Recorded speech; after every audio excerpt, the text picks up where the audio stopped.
Замисляли ли сте се какво означава да живеем добър живот? Този въпрос е отеквал през цялата човешка история. От оживените улици на древна Атина до съвременния свят, в който живеем днес, стремежът към пълноценен живот си остава всеобщ. Но какво точно представлява добрия живот? Дали е свързан с натрупване на богатство и вещи? Или има нещо по-дълбоко? Отговорите, приятели, не винаги са лесни за намиране. Те се крият в лабиринта на нашите собствени преживявания и мъдростта, предавана през поколенията. За да се впуснем в това пътешествие на разбирането, първо трябва да се потопим в самата същност на това, което прави един живот наистина смислен. Присъединете се към мен, докато изследваме важните понятия за добрия живот и справедливостта и как те оформят нашите индивидуални и колективни пътища. Нашето пътешествие започва в Древна Гърция, където философи като Сократ и Аристотел са се борили с тези въпроси.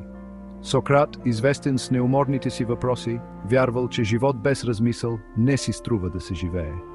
Той твърдял, че истинското щастие проистича от добродетелен живот, ръководен от разум и мъдрост. За Сократ справедливостта е била неразделна част от това уравнение, представляваща хармоничния баланс на душата и справедливото отношение към всички. Аристотел, ученикът на Сократ, развил тези идеи. Той вярвал, че хората като разумни същества са естествено водени от стремежа към щастие, което той нарекал евдемония. Аристотел твърдял, че постигането на евдемония изисква култивиране на добродетели като смелост, честност и щедрост. Подобно на Сократ, Аристотел подчертавал значението на справедливостта, разглеждайки я не само като индивидуален стремеж, но и като основа на добре функциониращо общество. Концепцията за справедливост, както е била защитавана от тези древни мислители, продължава да се развива през историята.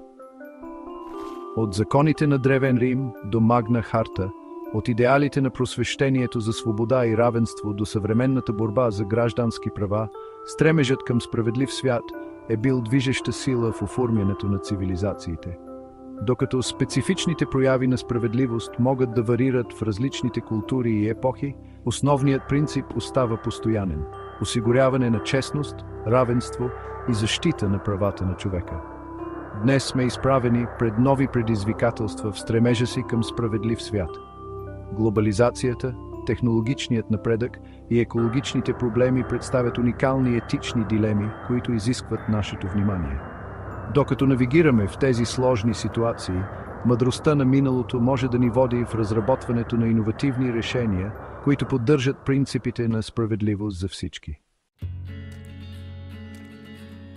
В стремежа си към добър живот, ние трябва да признаем огромното значение на достойнството и уважението. Всеки човек, независимо от произхода, вярванията или обстоятелствата си, заслужава да бъде третиран с достойнство и уважение. Това означава да ценим присъщата му стойност, да се вслушваме в неговите гледни точки и да създаваме среда, в която всички се чувстват сигурни и имат възможност да разгърнат пълния си потенциал. Когато приемем достойнството и уважението като водещи принципи, ние създаваме по-справедлив и състрадателен свят. Свят, в който различията се ценят, емпатията ръководи нашите действия и всеки има възможност да просперира. Това, приятели, е същността на добрия живот. Живот, живян в хармония с самите нас, с нашите ближни и света около нас. Нека се стремим да създадем такъв свят, в който справедливостта, достойнството и уважението царуват.